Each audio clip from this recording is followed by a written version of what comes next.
Hello, I am Oneg Kaufman Grow, but you probably know who I am because you're at my Bar Mitzvah, so I won't waste time on introductions, even though I just wasted like 10 seconds on the introductions. So now, on to thank yous. I have no idea if they're the right place for them, but I don't really want to be quoting stuff, so I'm doing it, and you can't stop me because it's already recorded. Thank you to my parents, Rabbi Rackover and Rabbi Chesses, for learning with me. Thank you to Rabbi Chesses for helping me with my speech. Thank you to my parents for not making me lame and also being great parents. Daddy, I really enjoy learning with you and our Clash Royale battles. Mommy, I really enjoy learning and playing basketball with you. Thank you for planning more than half my bar mitzvah. Not less than half. Or the whole thing. Definitely not the whole thing. At all. Thank you to the Rambam for writing the Mishnah Torah. Thank you to my grandparents, aunts, uncles, and cousins for being here, even the ones that couldn't be here. They are here in spirit. No, they're not dead. Most of them are in Canada, and one of them is taking some tests in Israel.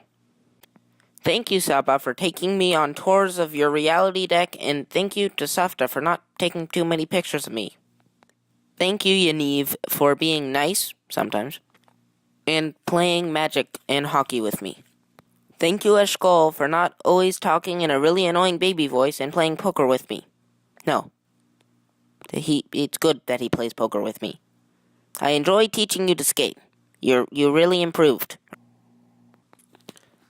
So now that we're done with those thank yous, I will actually introduce the topic that I'll be talking about for probably the rest of the presentation.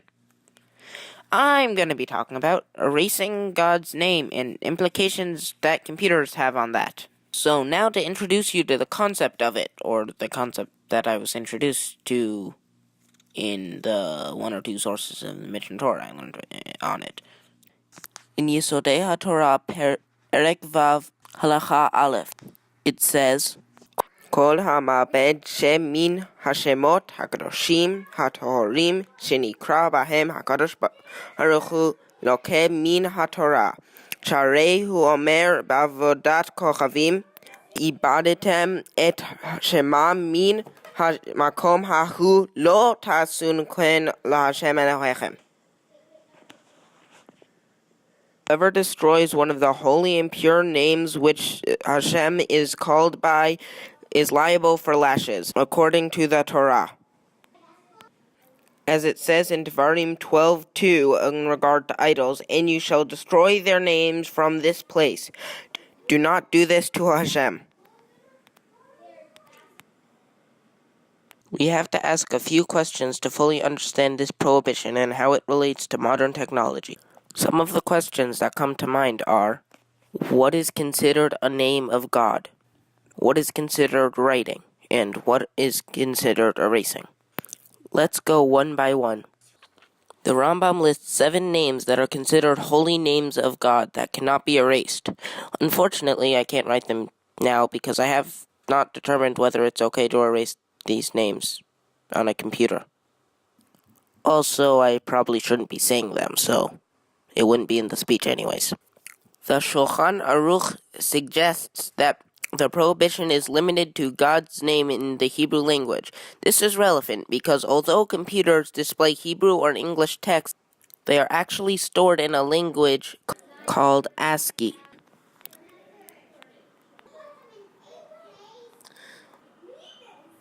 In the end, the majority opinion is that the prohibition only applies to Hebrew because Hebrew carries a certain holiness that other languages don't.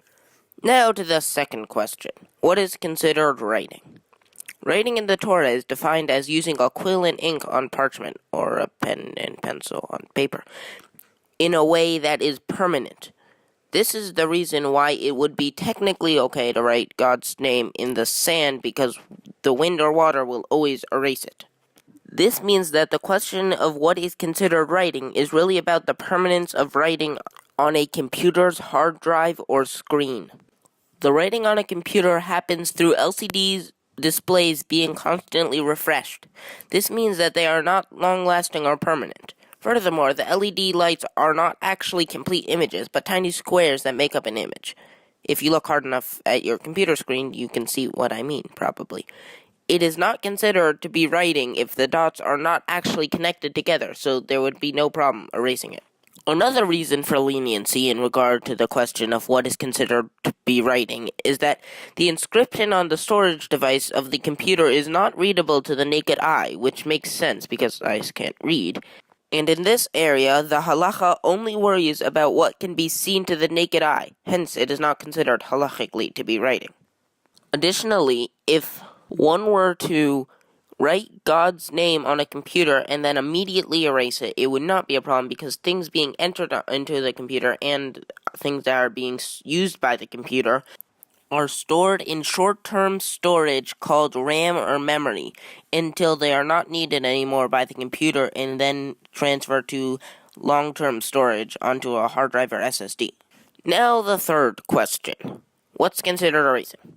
In terms of the prohibition against erasing God's name, only direct erasing is a problem, which raises a fourth question. No, it's not Pesach. What is considered directly erasing something and what is considered indirectly erasing? Rabbi Wozner argues based on the definition of direct and indirect causation with regard to Hilchot Shabbat that pressing a key on a keyboard or mouse in order to delete something on the screen is indirect, even if the keyboard is attached to the computer, like on many laptops. There are too many in-between steps that take place between pressing the button and the word being deleted from the screen or from the storage device. Hence, there would be no problem with erasing. In conclusion, most halachic authorities rule that it is permissible to erase God's name on the computer screen, but that one should not do so if one does not need to because it is still disrespectful to write God's name and then remove it. It is best to use God's name only in documents that you plan to use forever, like a Sefer Torah or a mezuzah. Now that I have presented my Devar Torah, I want to conclude my speech by making a siyum on Sefer Hamada. I will do so by reading the last halacha.